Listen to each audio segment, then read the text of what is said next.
podcast where we talk to smart people, but not necessarily done by smart people? That is an awesome question.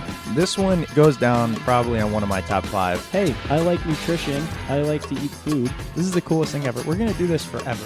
I wish I paid more attention in that class. You know, I'm going to be honest, I don't understand that. As a man, I don't get it. Welcome to smartpeoplepodcast.com. Welcome to Smart People Podcast. Okay. Before we get into anything, I have to tell you something. You've been hearing me talk about what's on the horizon for Smart People Podcast for quite some time, and I'm finally here to say it is happening. We're making moves. And as part of that, we have created the Smart People Society. Now, what is that? Well, basically, that's a small group of individuals who will help us shape the future of the show, as well as some of the projects we're working on, including an upcoming ebook. I'm not going to give away too much, but essentially, we've been asking many of our guests a few questions off air, and this ebook will be based around what those questions have told us. So anyways, for the Smart People Society, we're really looking to limit it to around 50 to 100 people. And this is for those of you who really feel like you have connected with this show.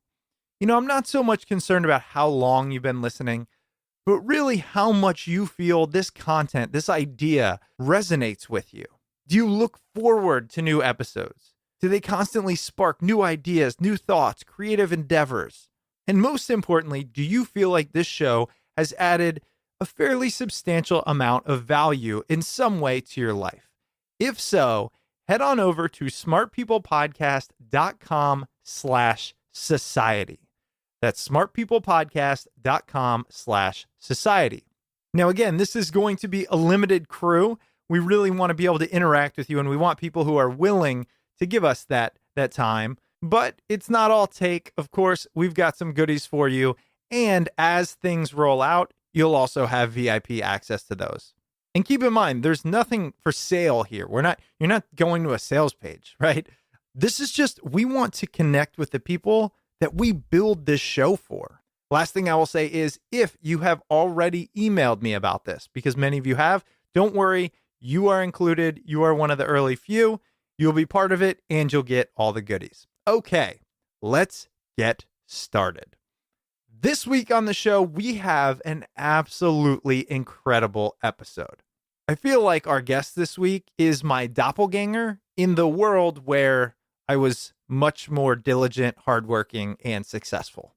We're speaking with Adam Braun, who is a New York Times bestselling author and the CEO and co-founder of MissionU, a debt-free college alternative for the 21st century. You may have heard of Adam. He has been doing some incredible things for a while now, because prior to MissionU, he founded and led Pencils of Promise, an award-winning organization that has built 400 plus schools across the world and raised more than $45 million. He's been featured as a speaker at the White House. He was named to Forbes 30 Under 30, Business Insider's 40 Under 40, Wired Magazine's 50 People Who Are Changing the World, and his book, The Promise of a Pencil, debuted at number 2 on the New York Times bestseller. And we go a lot of places with this interview. We talk about the human drive to always want more and never be satisfied. We talk about what Adam looks for when building a team or when hiring new people. We talk about the future of college and education in general, and much more. All right, so enough with the intro. It's time to get Adam's interview up and running. Again, remember, if you're a super fan, head on over to smartpeoplepodcast.com/society. It is a first come, first served basis. We have a limited amount of spots for this. No sales pitch at all, I promise. This is just a community connection. Looking forward to it. Here it is, your interview with Adam Braun, as we discuss his new company, MissionU, and much more. Enjoy.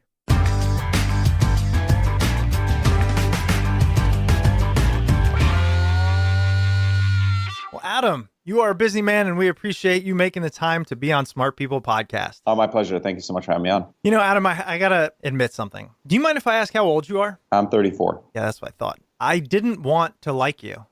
I just didn't, because I'm 34 and you make me feel inferior. There's plenty of people that make me feel inferior. It's all just orders of self perception. Trust me. Yeah. There are plenty of 34-year-olds that I look at and say, "Damn, Yeah. how did that person do that?" Yeah, actually, that's really interesting because you hear that concept often, right? That as soon as you have the house you think you want, then you look at the houses that are bigger and better and all that. And that's in the material world.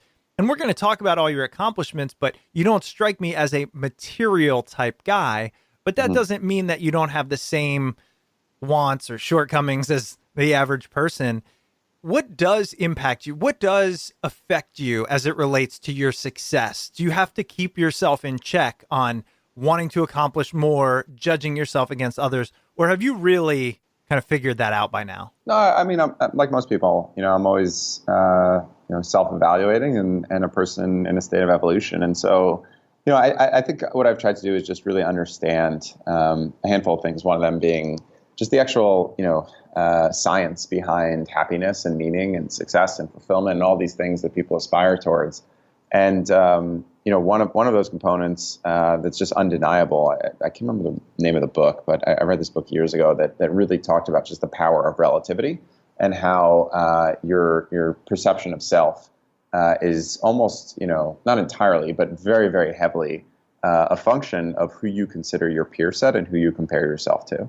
And so one of the really poignant examples in that book was about the fact that the infantrymen, like frontline soldiers, are never particularly resentful or jealous of generals. It's oftentimes like the sergeant that's like right above them. It's the person that they can actually see themselves in that position, and they ask, why aren't I there? So like I don't spend a lot of time thinking, we're talking about people that are our age, like, Mark Zuckerberg is our age. Damn it. Thanks. Yeah. So, I was class of 06 in college. So was he. I remember being essentially a beta tester for Facebook. We were one of the first 10 schools that got access. Wow. And like, I don't ever lose sleep thinking like, damn, why didn't I compare to Zuckerberg and what he's done? Like, how come I haven't, built Facebook? But I think you have the ability to define who are the people that you want to use as your anchors of accomplishment that, oftentimes you feel like are in your orbit. And what I've just tried to always do is anchor myself around people that are, meaningfully ahead of me, by a lot of standards, probably like ridiculously ahead of me, right? But that I try and build personal relationships with that I get to know on a very authentic basis. And what you realize once you start to spend time with people that, in some ways are like your heroes, is that they're not that different from you. They're people just the same. And, in building those relationships, a big takeaway for me has been like, I could go do that too. And so, when it was building Pencils of Promise, there were certain leaders in the not-for-profit space that had built organizations that were 10, 20, 30 times the size of mine when I was just starting. And, those were my anchors. But they weren't, the person who founded like American Cancer Society or, the largest organizations in the world. But it was those who had taken a path similar to the one that I aspired towards. And I think that's always helped keep me both motivated, but also, appreciative of what has happened in my life and all the good things that have resulted from a lot of hard work. Yeah. One of the things that I completely agree with, and it took me a long time as well to realize, is most of the people who have built amazing things, amazing companies, or lead these organizations are just normal people. I mean, some I do put on a different level, but most are. And I'm curious, what do you think then, in your experience, differentiates them from the rest of us who just have the ideas but don't accomplish them? No, I think one thing is a willingness to embrace fear and, in fact, run towards things that scare you. The title of the last chapter in my book, The Promise of a Pencil, is a phrase from Ellen Johnson Sirleaf, who said, if your dreams don't scare you, they're not big enough. And I don't think that most people actually buy that. I think most people aren't willing to pursue a dream that fundamentally scares them because they see a high likelihood of failure. And so I think the difference between those who, might do really good things and those who go out and do something absolutely extraordinary is one, tolerance to move forward in the face of fear. I think the second is just a relentless work ethic. Most people just are not willing to put in the hours that are required to outwork your competitors, to create innovation in an industry that hasn't been accomplished before. It just requires this relentless focus. And I saw the same thing in athletics. I played basketball all the way up through college. And, there was a lot of guys that I knew growing up as a kid playing AAU, kind of like all-star basketball, that had incredible talent, but just didn't have the work ethic required to make it to the next level. And so that's the other piece that I would say is like the willingness to move through the paralysis of fear. And then the second part is just an unrelenting work ethic. And when you combine those two things, and there's luck is a large part of it. Macro factors, the industry has to be moving in the right direction. You have to have some breaks that can fall your way. That somebody who has those first two traits, but just has really crappy timing, it might not work out. But I find if you have those two traits and you just keep on stepping up to the plate, even if your timing's off, you'll find a way to win eventually. Really great insight there. I want to touch on both of them a little bit. This idea of failure holding people back and your dreams need to be big enough to scare you. What about the fact that you have these dreams, but knowing how likely it is that you'll fail or you won't accomplish them will put you in a worse off situation? So what I mean is, say you're in a job you don't like and you want to start a company, but you're going to have to put your life savings in, or at least $10,000. You've got a family to support, maybe. I don't know the exact situation, but everybody faces this where they say, look, but then I can spend 2-3 years building this, fail, be worse off than I am now, and 3 years older. Yeah, I mean, I think in any entrepreneurial situation, in any leap of faith that requires a risk, you can always evaluate the downside.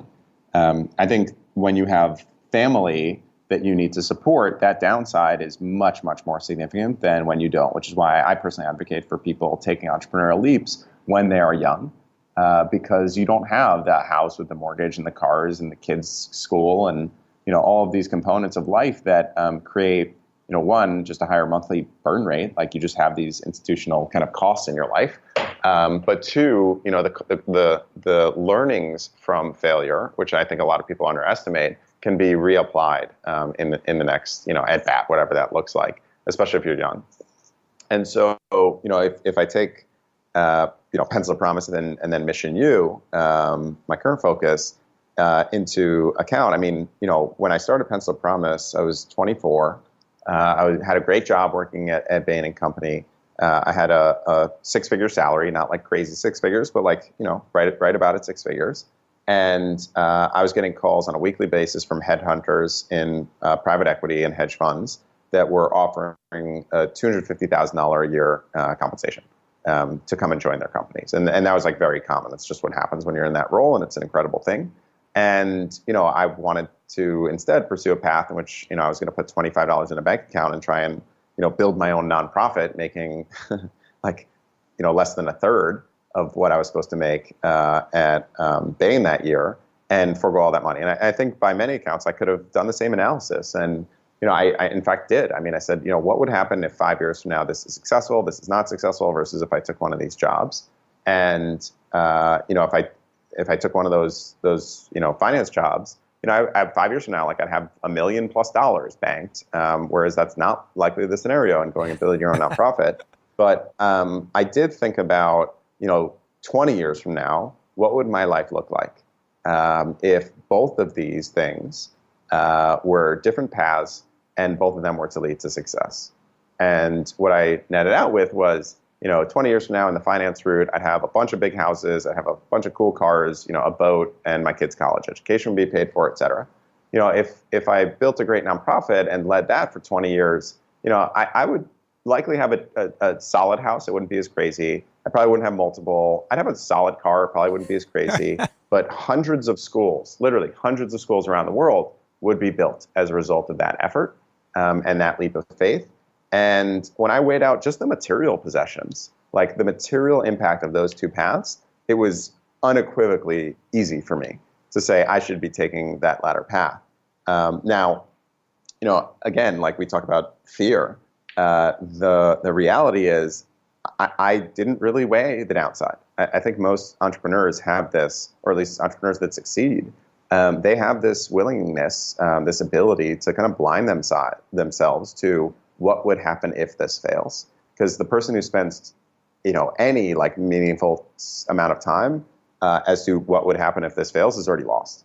I think that you have to go into it saying, there is no outcome here except for success. And it will be insanely hard. And there will be many moments where it feels like it's all going to fall apart and it's not worth it and it's going to fail. But I know with absolute conviction that this will succeed.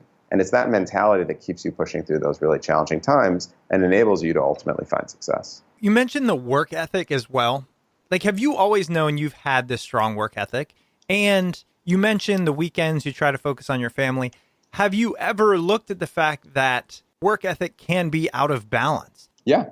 Look, I think, especially now that I have two young kids, I mean, when I was building Pencils of Promise, I was living in New York and I had no children. And so I could be selfish with my time and say, this is about what I want to work on. Now that I have children, I don't want to be away from them at all if I don't have to. I realize that I do need to be away from them a significant amount of time so that I can have the impact that I want to have and ultimately provide the life for them that I would like them to lead. But I understand that the game changes entirely once you have children. And, what I would say is like, and this is not an original idea of mine, I've heard others share this, one friend in particular, but, I don't think there is an achievable sense of balance when you're weighing out such critical priorities. And instead, I think what you have to seek is harmony. And, in harmony, that's where, all these notes are playing, a meaningful part of your life. And at certain moments, one ramps up, and at certain moments, it ramps down, and others take center stage. And so I think for each person, they need to figure out what that cadence looks like. I mean, I can tell you probably the most powerful thing that I've done in my career, and I've kind of gone in and out of this practice over the years, is that on Friday nights at sundown, and this is a Jewish tradition known as Shomer Shabbos, where you don't work from sundown to sundown, Friday night to Saturday night. Oftentimes, like, the strict interpretation is you don't use any power, you don't conduct business, like it's very, very strict. But I looked at that and I said, the real reason for this tradition is so that you can have a day of rest, so that you can focus on being with loved ones, so that you have time to think bigger thoughts, to really be true to yourself and surround yourself with those that you care about most deeply. And the way that I can achieve that is not by like not getting in a car. It's simply just by turning off my access to social media, to email, as well as to Slack. Like email and Slack in particular. And I'll say collectively, I haven't been as consistent with it, but there was a period where for probably 2 years, I implemented that practice. And now, on a consistent basis, I'll use it and I'll hopefully be implementing it like on a more regular basis going forward. But that is critical for me to be able to have that quality time with my kids, and also, to have a little bit of space to not be so heads down in your business every day and be able to kind of digest bigger thoughts and have a bit more perspective. I think it's really important. Absolutely.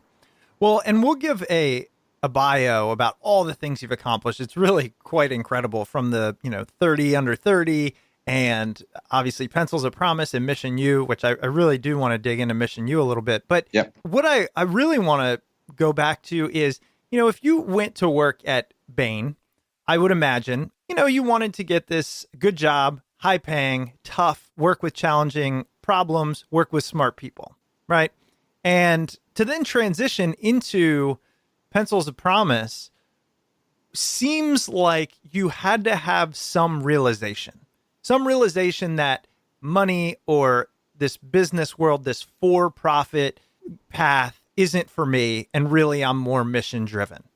Did you have that, or was it always something you'd envisioned? It's kind of tough because I think at different stages in my life, I've had different perspectives. When I was a teenager, I really wanted to pursue making as much money as possible. I was obsessed with Wall Street, and I figured happiness was found in making a bunch of money. And then when I was 21, I went into the developing world for the first time as a backpacker. I would pursue these entrepreneurial, little businesses, take the money that I made and get a one-way ticket and backpack for multiple months in various countries throughout the developing world. And, at that point, everything changed. And I thought, oh my gosh, all happiness is actually found in service to others. And these folks have so little. And my life has been so blessed by, just by virtue of being on American soil and, having a loving family, going to a great public school system.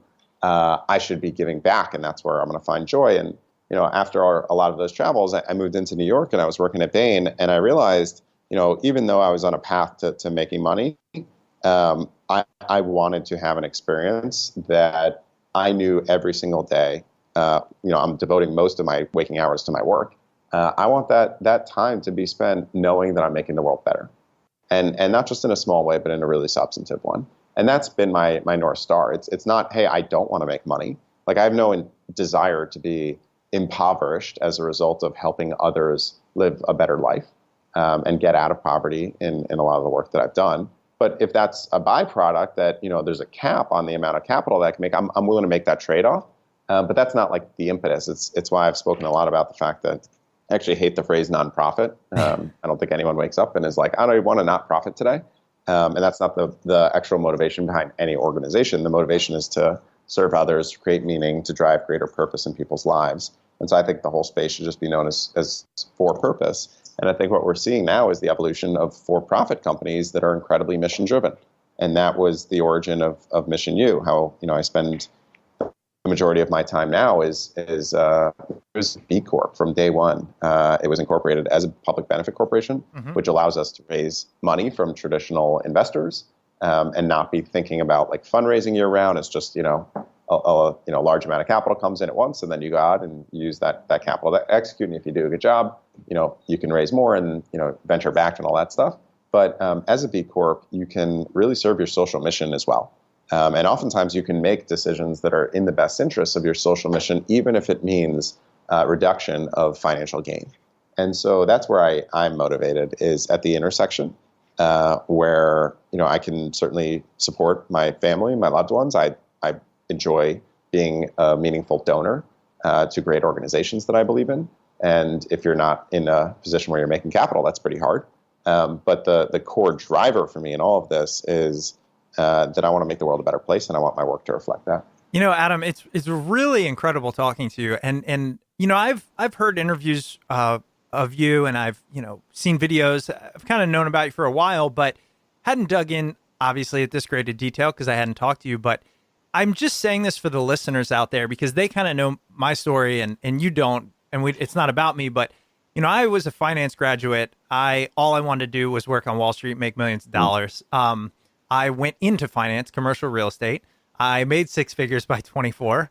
And then instead of my kind of realization being going to a third world country, I started having really bad anxiety and panic attacks because I realized this wasn't at all what I wanted to do, and it didn't motivate me. I'm not money motivated. And so I took some time off and eventually co-founded a nonprofit in the healthy food space, which is still thriving. It's now out in San Francisco and making a difference.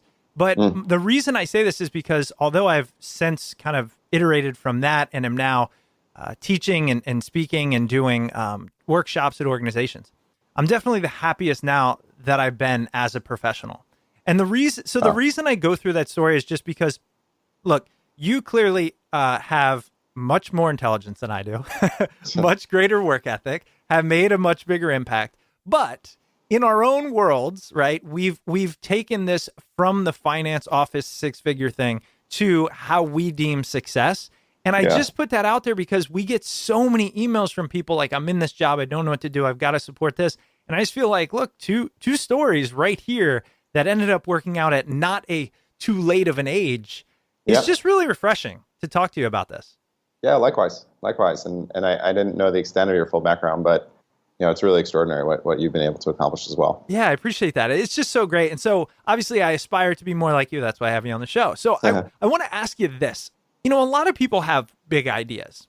And in fact, we're going to talk about MissionU, but I had a very similar idea about 5 years ago, which I still think is a pretty good idea, which is the same way we invest in companies, we should be able to invest in people. So say I know a smart kid who's 16, right? Or a great athlete who's 16. I say, all right, here's what we're going to do. I'm going to give you 200 grand now. I'm going to buy 3 shares of you, right? And I get your, 10% of your income until you're 40, something like that. Now, I haven't really thought through mine, but I think it's a good idea. My point is, there's actually a business that was started for this exactly called Upstart. Are you kidding me? Did it fail? They pivoted into more of like a direct loan business, and now they're worth a couple $100 million. So it's a good starting place, but there is reason that it's a very challenging business, but I won't go through all of that. But it's a good core idea. Well, that's where I failed though. See, the problem I have is I'll think through it and then I will go to the, oh my gosh, but then what do I got to collect their tax records, and then I got to sue them, and then I own them, and blah, blah, blah. And then I just don't do it. For you, Pencils of Promise or MissionU, you had the idea and you made it happen. You didn't just make it happen. You made it awesome. Both of them.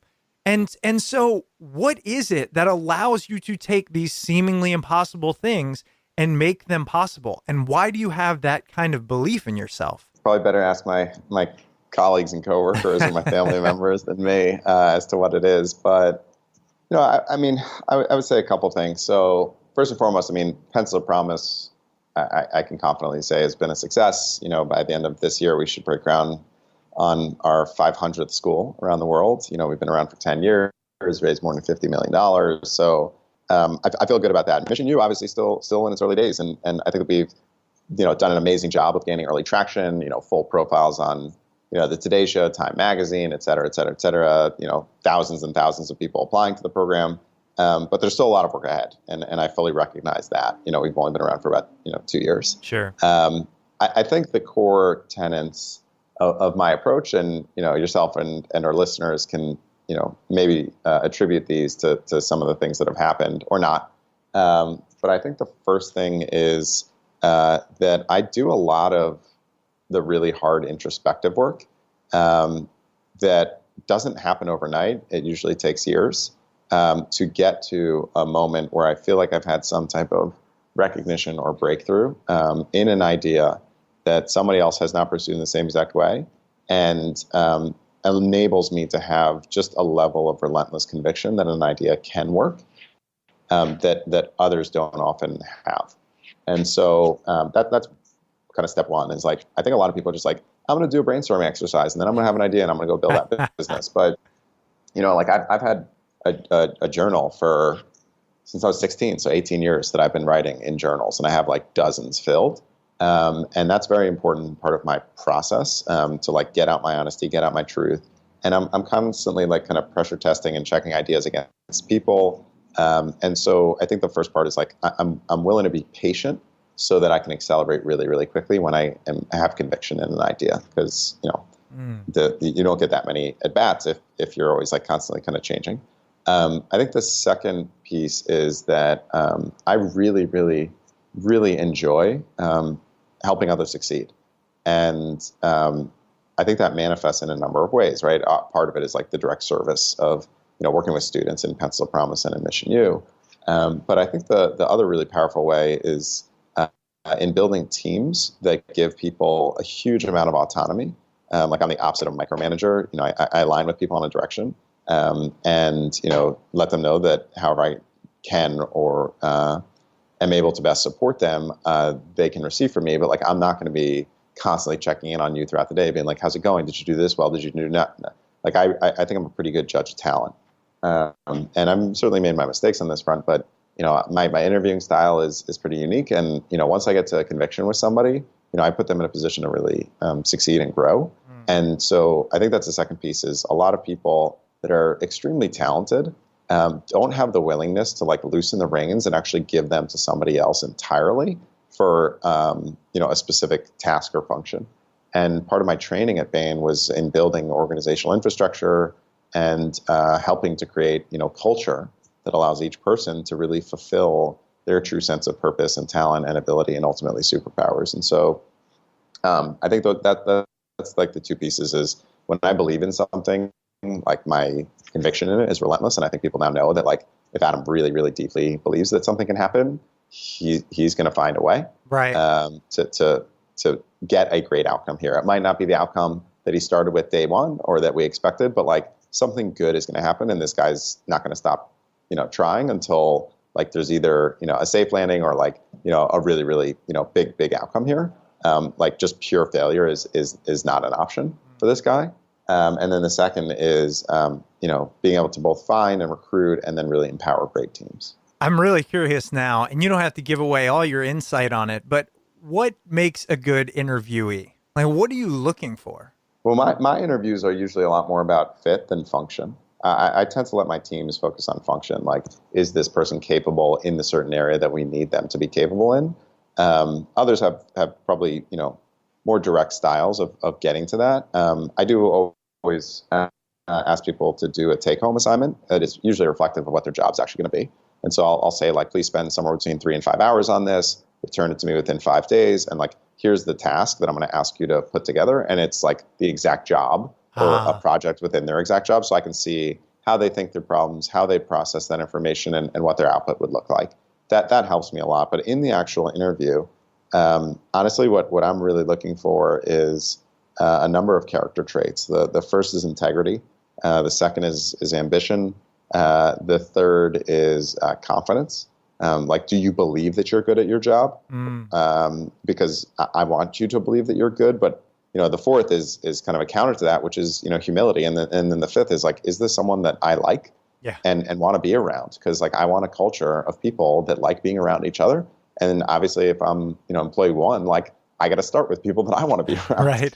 So I will share one thing that I think hopefully your listeners will find of value, which is a question that I ask every person I interview that usually is pretty disarming for somebody. But I'm going to ask it to you actually right now. All right. Oh, God, man, I'm on the spot. Okay, let's do it. Yeah. So I usually wait till the end of an interview. It's like the second to last question that I'll ask. But my question for you is, what do you consider to be your single greatest success that is unrelated to your career or your family? Here's what I would say, in all honesty. I would say that my willingness to accept that I'm not motivated by a lot of societal standards took a lot of time, a lot of struggling, a lot of hard work.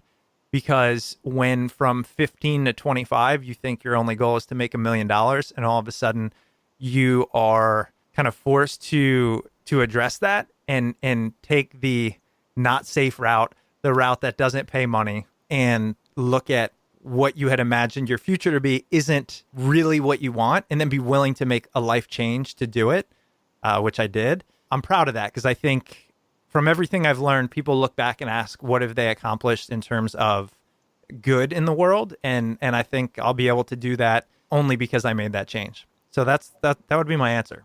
That's great. I mean, so the reason that I like that question is it tells me a lot about the person and who they are, not what they do. Like I know something about your character as a result of how you answer that question. And it's not something that is going to surface when I ask you about your strengths or your weaknesses or a time that you went through a challenging situation. Like, all of those are, to some degree, a little bit canned for most people. They know those answers, but it's not about the function. It's really about the fit. And, I asked someone that we were looking at a marketing hire who I knew like functionally could do the job. I knew she was like a good person, but when I asked her that question, her response was that she organizes monthly volunteering cleanups that happen in the Marin Headlands outside of San Francisco, where our office is based. And every single month, she's been doing it for years. And it's something that she's actually brought friends into, colleagues, but she really loves it. And like, that never would have come up in a standard interview. Yep. But as soon as I heard that, I was like, I want this person in our office. I want somebody who's doing that in their spare time, bringing that type of just commitment to the well-being of the world, and takes action on it and can organize. Like, I learned so much about that person in that question. So that's hopefully reflective of my interview. That's an awesome question because, and I'm sure listeners are going through it in their head, but the first place you go is, regardless if you try to get away from career, you go to either career or family, and to separate those is family. So everyone is career, and I asked this question to a number of people: what do you consider your greatest accomplishment outside of your career? And it's always like, my relationship with my kids. I'm a good, mother, father. I took care of my mom when she was ill, and like, those are all nice to knows. But I'm just kind of assuming that most people that are at least making it to like a final round interview would be a good family member, right? So when you take that out, it forces you to like really think about either who you are, or do you have a third dimension to your life outside of work and family? And I want to know that about you. Right. Wow. That's great. Well, thanks for sharing that, Adam. Let's do this. I want to dig deeper into MissionU now. Sure. Tell us about it. Give us the broad brush, and then I've got some targeted questions for you. Sure. So MissionU was really born out of my experience seeing what happened to my wife. She grew up in a very loving family but without a lot of financial means, and really was kind of sold on the idea that college was the path to success and prosperity. As we tell tens of millions of young people every single year.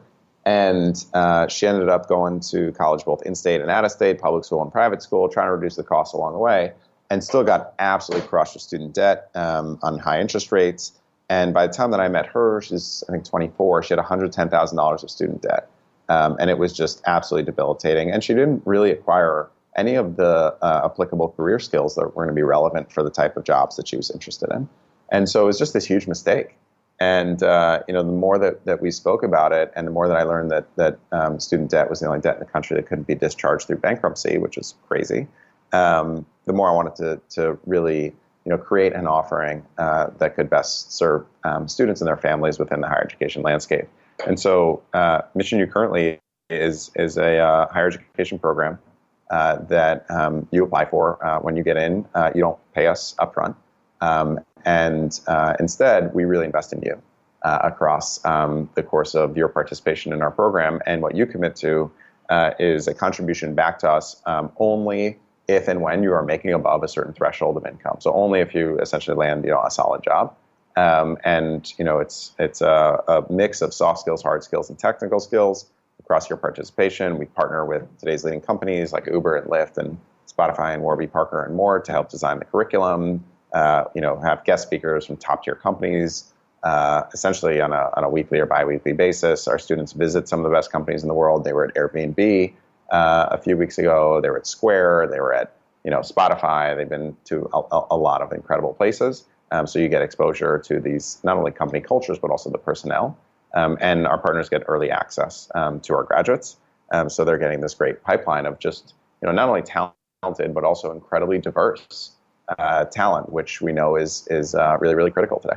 One thing that strikes me is you said that these companies help build the curriculum.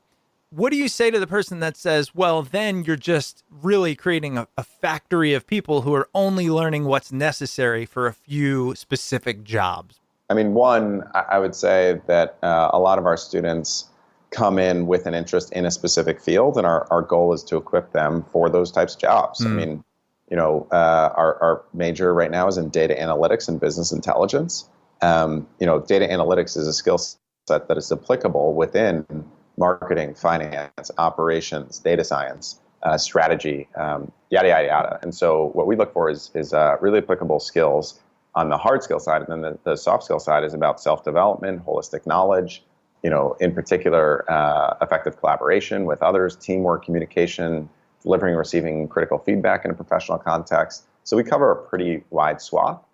In fact, a lot of the kind of core tenets of a liberal arts education are about critical thinking and reasoning. And I would say that any student that goes through our program is actually really, really significantly taught around those types of concepts and put into various situations that are not just about hard technical skills, but we have an entire curriculum around these soft skills and holistic self-development. But at the end of the day, I mean, I think it's important if someone's going to pay for an educational program that, they should know what they want their outcome to be. And if your outcome is, I want to have a coming of age experience and I just want to grow, then, I mean, if your family can pay for that, then more power to you. But I don't think you should take on crushing levels of debt in order to do that. If you can, provide a reasonable alternative from an economic standpoint that leads to real financial security. And so, again, like we're looking for what we define as career starters. Some people are more of the upskilling individual, but most of our students are incredibly motivated from a career perspective, and that's who we're looking to serve. I can imagine, and I'm sure many see this as an opportunity that they didn't think they would have due to the financial implications. And with that in mind, you're going to get the more dedicated student, the more curious person, etc. Yeah, for sure. I'm assuming you went to college, right? Yep. Do you feel that college benefited you in any way? Oh, definitely. Absolutely. How so do you think? And do you think people will miss out on any of that? So I'll tell you how it benefited me. First of all, I went to Brown University. So, okay. I was fortunate to be able to attend what I would say is one of, the top colleges really in the world. And so the first thing that was really beneficial for me was building a network of folks who challenged my ideas and became lifelong friends. And I think if you spoke to any student at MissionU, they would fundamentally say that is what they have experienced in their cohort. with us. So I think they're still getting that experience. For me, there was also a kind of coming of age component, which I don't think was as much about being in a college structure. The vast majority of the world between the ages of like 18 and 23 comes of age, and they're not on like a leafy green campus. Right. So I think it's purely like a function of just being at that age and having X many years to mature and grow and evolve. I would not be able to point to like really much at all that I learned in a classroom that was particularly beneficial in the way that I could look at trainings that I went through in my time at Bain that was incredibly beneficial. Yeah. But I think about why I had such a good experience. I also played on the basketball team, and that was obviously like a great component to my experience. But I look at the core parts, and we tried to say at MissionU, what can we deliver on a shorter period of time? But the reality is, I went to college. I entered as a freshman about 15 years ago. And the financial dynamics of attending college 15 years ago looked very different from how they look today. And so that was one piece. The second is, I had parents who grew up in poverty, worked themselves out of that poverty as a dentist and an orthodontist, and were able to save up enough on the dynamics when you and I were college age to enable me to go to school for 4 years and graduate without debt. And that was a gift that now as an adult I value in ways that I never did at that age, but it was such an extraordinary gift that they provided through their hard work. And the reality is the vast majority of people in this country don't have that experience. Today's freshmen on average entering college, by the time that they graduate, the projection is that they will have $50,000 of debt as a graduate. And you look at the average payback and the interest rates, it means they'll actually pay back close to $100,000 for that experience. And 7 in 10 college students are borrowers. And so the dynamics have just changed really drastically. And what we set out at MissionU to accomplish is an offering. And right now, obviously, it's more seen as a college alternative. And over time, my hope is that we find a way to really effectively and closely partner with the existing colleges, because I think the higher education landscape is an extraordinary thing. It benefits a tremendous amount of people, but there's a lot of folks that we're not serving very well. Mm-hmm. And to the extent that we can help those individuals, we're really excited to do so. Yeah, I mean, it sounds like you're taking, or you looked at the best parts of formal college education today and tried to keep those, and then add on to it efficiencies, the financial aspect, and the job viability at the end to really just create college 2.0, if you will. Was that an approach you took at looking at what's going right, what's going wrong? Yeah. I mean, we did a whole bunch of analysis, spoke to both employers, folks in the college landscape, entrepreneurs, families, mothers, fathers, students, and really tried to understand, who we could best serve and put together a program that would enable them to build the lives and careers that they wanted. It was crazy when you were talking about, how the financial things have changed, and mine was the same. My parents paid for me, and I got goosebumps when you mentioned, at the time I didn't realize how. I mean, I was thankful, but I didn't realize how much of a sacrifice that was. And now I'm a parent as well, and I realized the sacrifice, the lifetime sacrifice to be able to put 1, 2, however many kids through college. It is quite incredible. And what's also interesting is people have asked me, I have a 3-year-old, and said, well, have you started your college fund? And I said, no. And they said, why? And I said, because there's no way in 15 years college is going to be what it is today. And now, look, am I going to say money for them? Sure. But I don't believe it needs to be dedicated to this college fund, because I believe that brilliant entrepreneurs like yourself are working to change this ridiculous dynamic. Yeah, absolutely. I'm in the same boat as you. I haven't set up like whatever it is, 529 plans for my kids. I mean, first of all, if I did put away money for them, I would much rather offer them that capital and say, look, you make the decision. Yep. By then, college is going to be like about north of $100,000 a year. And so I'd much rather say, look, I would like you to put together a plan to explain to me how you would like to spend $400,000 over the next 4 years. And if I'm a kid, I'm not, sitting on a campus. No. I'm probably, traveling for a period of time. Maybe I'm spending 6 months in an immersive educational experience. Maybe I'm trying to start a business or, participate in an organization that I believe in. But I think just given the cost dynamics, there is a better pathway in the year 2035 unless the financial dynamics change. And I'm hopeful that they do, because if they don't, a large part of this country is going to be incredibly disenfranchised as a result. Absolutely. And so just to get this clear, so how long is the program, the MissionU program? So our flagship offering is 1 year, but I would anticipate that going forward, there'll be a variety of options. Yep. And so it's $0, and they come in and they get this great education. They're also linked to these companies. They get first dibs. What else? Have I missed anything? I mean, I think it's incredible. Yeah. So I just want people to be crystal clear on what it is you're doing. Yeah. I mean, again, one of the things that we're already seeing is there's just way more demand for the program than we can possibly address. And so we're looking at how do we enable it to be a bit more accessible and flexible so that we can serve more people more rapidly than we can currently take on, given how many people are applying. And so, this flagship is kind of, the starting place, this 1 year program. But I think over time, what you can anticipate is a lot more optionality within the MissionU offerings. And so, likely looking at offering various different times that people can, length of time to participate, as well as different payback structures. I mean, we started with this income share agreement, which we deeply believe in. But, we have some folks that don't want to do that. They'd rather just pay a set amount, or they'd rather pay it up front, or they'd rather do a hybrid where some of it is up front and some of it is baked into the back end. So I think what you're going to see if you just go to MISSIONU.com, not YOU, just letter U, is depending when you listen to this, we're working really hard to make sure that we're putting out offerings that enable us to reach as many people as rapidly as we can while ensuring incredible quality. Well, I got to say, as a father of one and soon to be two, probably in the next couple of days, we're expecting our second. Congratulations. Thank you. I hope you succeed, because hopefully you'll be saving me a boatload of money. That's the plan. Well, look, Adam, man, I aspire to be more like you. I appreciate your time. I appreciate all that you've accomplished. MissionU, the letter U, is the organization. Where else can people find you, read more about you, understand what you're doing, and support you? Sure. My website is just adambraun.com, ADAMBRAUN.com, where I post blogs, talks, etc. Some free giveaways there too.